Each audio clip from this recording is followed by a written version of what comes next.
What's up mga kabaks? Ako pala si Junray, ang nangarap umasinso pero tamad.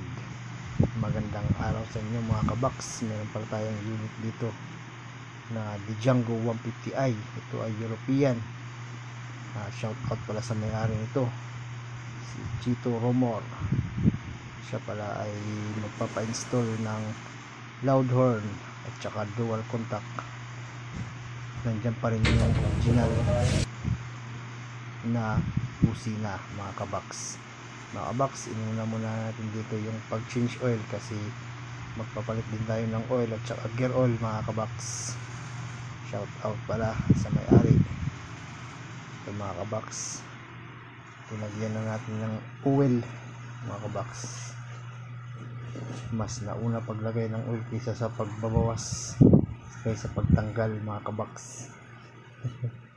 Sabi ng may-ari nito mga kabaks, napakatipid daw ng unit na ito kasi nung kinuha niya to sa Maynila, isang full tank lang daw papunta dito sa Samar mga kabaks, pero nakakarga sa truck. Yan po mga kabaks, tinatakpan na po natin. Yung ginamit natin oil dito ay Motol GP Matic mga kabaks. 800 ml lang to mga kabaks, pero 150i to. Medyo malaki-laki pala yung makina. Yan po mga kabaks. Dito mga kabaks, dito kanina yung linisan natin yung green flag, saka nag-drain tayo ng oil kanina mga kabaks. Kunting chika-chika with customer. Yan po mga kabaks, tinisting ko muna dito, pinaandar ko. Ito ay 945 volumeter pa lang mga kabaks. Pinaandar ko yung unit, tinisting ko muna yung busina. Yun mga kabaks, beep beep. Dito naman mga kabaks, yan yung harap, yan yung original wiring niya mga kabaks. Yan tuturo mga aling screw. Bali yung screw na tinanggal natin dito ay mga flower screw. Yan.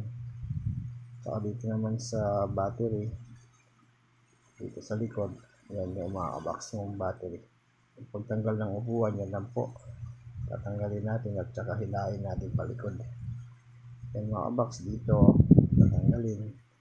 Actually hindi na siya kasama, pero tinanggal ko pa rin para lumuwag ng konti pagtanggal natin ng front cover. Yan po mga kabaks. Yan, tatanggalin yan para matanggal yung front cover. Almost the same din naman din sa Vispa ng mga nagawa natin before mga kabaks. Yan dyan natin dinagay yung loud horn sa harap, saka yung switch naman ng horn selector dun sa ibaba, dun sa baba mga kabaks. Yan mga kabaks, yung final touch natin dyan. Tawa-tawa tayo mga kabaks kasi nakasuot tayo ng bulletproof mga kabaks. Sayang ang tahi. Yan po mga kabaks, final touch. God bless to all and bunal. Thank you.